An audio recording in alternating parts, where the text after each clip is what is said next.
बादशाह का दुख से बुरा हाल था। इन्हें वो बाबा बहुत याद आ रहा था। मलका और बाबा गुलबानों के फूलों के बाग में खड़े थे कि दरवाजे से इन्हें बाबा को दाखिल होते देखा। बाबा करीब आया तो मलका रोने लगी। बाबा बोला, क्या बात है? मलका और बादशाह ने कहा, गुलबानो गुम हो गई है। बाबा ने कहा, फिक्र ना करो, खुदा बेहतर करेगा। इस लड़की पर एक ऐसी आजमाइश थी जिसमें वो अब मुब्तला है।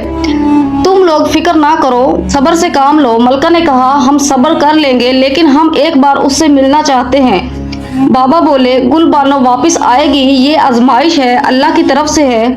बाबा ने कहा, मुझे वही कमरा दे दो जहां मैं पहले रहता था। बाबा को वही कमरा दे दिया गया।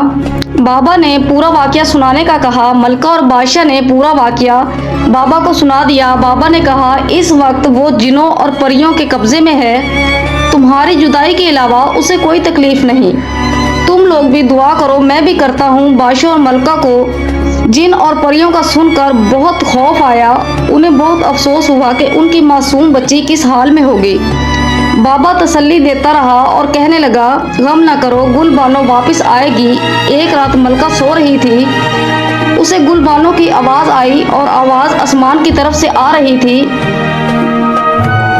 मलका फौरन उठ बैठी। मलका को लगा गुलबानो चीख रही है और कह रही है, मुझे यहाँ उतार दो। मलका भी चीखने लगी। सभी लोग जमा हो गए, बाबा भी आ गए। मलका से पूछा, क्या हुआ? तो मलका ने सब बता दिया। बाबा बोले, यकीनन जिन सैर के लिए लेकर आए होंगे। सब लोग अल्लाह से दुआ करो ताकि गुलबानो जल्दी वापस आ जाए। इस बात से मुतमईन रहो कि वो जिंदा है और बिल्कुल ठीक है, वो जल्द ही वापस आ जाएगी। एक दिन चांद परी ने गुलबानो को बताया कि कल परिस्तान में बड़ा जश्न होगा। इंसानों को जाने की इजाजत नहीं, लेकिन मैं तुम्हें ले जाऊंगी। इस जश्न में सब जिन और परियां इकट्ठे होंगे और अपने अपने जादू के जलवे दिखाएंगे। अगले दिन चांद परी गुलबानो को जश्न में ले गई। जश्न में हर तरह का जादू दिखाया गया। इस दिन चांद परी बेहद खुश थी। गुलबानो ने मौका गनीमत समझकर चांद परी से कहा, वो अपने वालिदैन से मिलना चाहती है। परी ने कहा, मैं ऐसा नहीं कर सकती। हाँ, मैं जिनों को कहकर तुम्हें सैर के लिए भिजवा देती हूँ, लेकिन याद रहे, वालिदैन को देखकर तुमने चीखना चिल्लाना नहीं है।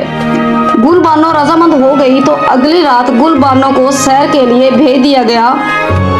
वो जब गुलबानो महल के ऊपर से गुजरी तो अपने माँ बाप को देखकर जोर से चीखने लगी कि मुझे यहीं छोड़ दो।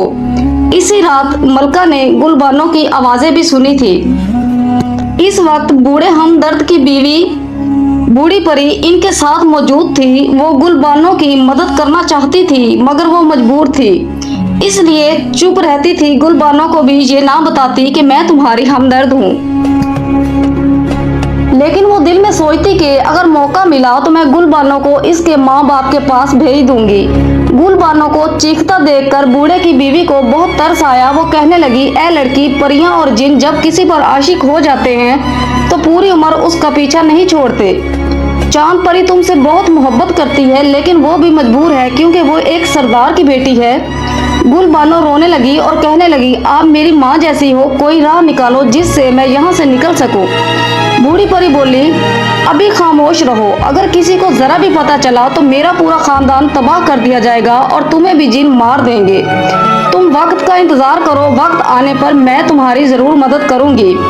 एक दिन गुलबानो और चांद परी इकट्ठी बातें कर रही थी कि बूढ़ी परी आई और चांद परी को कहा कि आपका बाप जिन सरदार आपको बुला रहा है। चांद परी ने कहा, खुदा खैर करे। वो अपने बाप से मिलने चली गई। बूढ़ी परी ने गुलबानो से कहा, आज रात तुम जागती रहना, मेरा एक भाई आया हुआ है, अगर मौका मिला तो आज तुम्हें रिहा करवा दूंगी। चांद परी वापस आई और बोली, आज रात हमने एक जश्न पर जाना है, गुलबानो को साथ लेकर जाना मुमकिन नहीं, तुम गुलबानो का ख्याल रखना।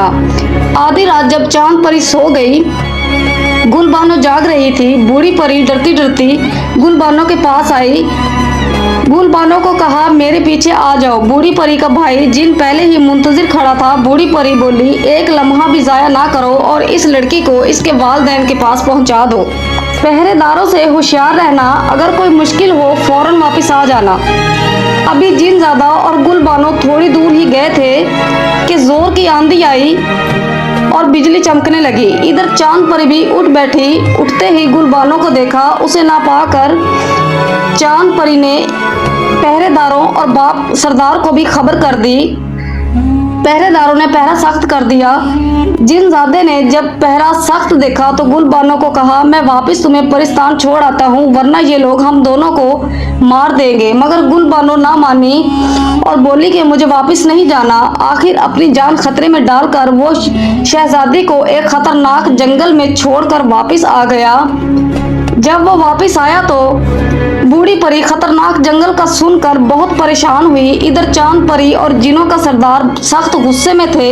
उन्होंने बूढ़े जिन को कहा कि इसमें जरूर तुम्हारा हाथ है। बूढ़े ने कहा कि मेरा इसमें कोई हाथ नहीं। बूढ़ा घर आया तो अपनी बीवी को सब बताया। बूढ़ी परी ने कहा कि लड़की पर खुदा का खास करम है, परेशानी की बात नहीं। जिनजादे ने दोबारा इस जंगल में जाकर गुलबानो को तलाश किया, लेकिन गुलबानो कहीं न मिली। गुलबानो तूफान की वजह से एक गार में छुपी रही। सुबह होते ही एक तरफ चल दी। वो सोच रही थी कि शायद इंसानों की कोई आबादी इसे नजर आ जाए, लेकिन वहां जंगल के सिवा कुछ भी ना था। इतने में एक शेर मुंह खोले शहजादी की तरफ बढ़ा। करीब ही था कि वो शहजादी के दो टुकड़े कर देता कि जिनजादा दरमियान में आ गया। शेर जिन को देखकर भाग गए और शहजादी घबरा गई। जिन बोला, घबराओ नहीं, मुझे बूढ़ी परी ने भेजा है, मैं आपको लेने आया हूँ। शहजादी परेशान हुई, लेकिन जिनजादे के साथ चल पड़ी। चांद परी गुलबानो को देखकर बहुत खुश हुई और पूछा, तुम कहाँ चली गई थी? शहजादी बोली, खुदा कहीं ले गया था, लेकिन अब वापस आ गई हूँ। चांद परी को जिन सरदार ने बुलाया और पूछा, गुलबानो ने इन लोगों का नाम बताया या नहीं जो इसके मददगार और हमारे दुश्मन हैं? चांद परी ने कहा कि गुलबानो ने कुछ खास नहीं बताया। जिन सरदार को गुस्सा आ गया और उसने गुलबानो को एक कमरे में बंद करवा दिया।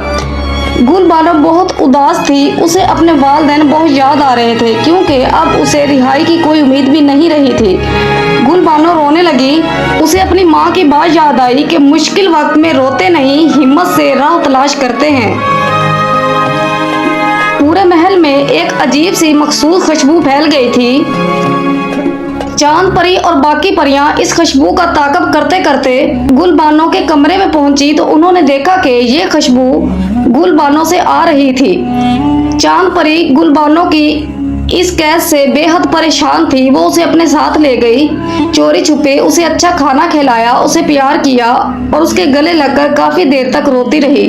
चांद परी गुलबानो से कहने लगी कि बेशक मुझे जो भी सजा मिले, मैं तुम्हें रिहा करने में जरूर मदद करूंगी। सुबह ही जिनों के सरदार यानी अपने अब्बा हजूर से तुम्हारे सिलसिले में बात करूंगी। सुबह होते ही जब चांद परी ने अपने वारिस से इस बात का जिक्र किया तो जिन सरदार गुस्से में आ गया और चांद परी को भी हमेशा के लिए एक अलग कमरे में कैद करवा दिया। जब सुबह हुई तो बूढ़ी हमदर्द परी गुलबानो के कमरे में मौजूद थी। वो कहने लगी, अब ये काम इतना आसान तो नहीं रहा, लेकिन हम बराबर कोशिश कर रहे हैं। तुम तैयार रहना, मेरे साथ भाई आए हुए हैं, वो आज रात तुम्हें यहाँ से रिहा करवा देंगे और ये सब कुछ चांद परी के कहने पर हो रहा है। आखिर रात को 7 जिन गुलबानो के सामने खड़े थे। वो उसे वहां से लेकर निकले। एक जिन गुलबानो को लेकर उसके मुल्क पहुंचाने की कोशिश में उड़ान भर रहा था और बाकी 6 जिन परिस्तान के पहरेदारों से लड़ भिड़ कर उन्हें रोकने की कोशिश कर रहे थे।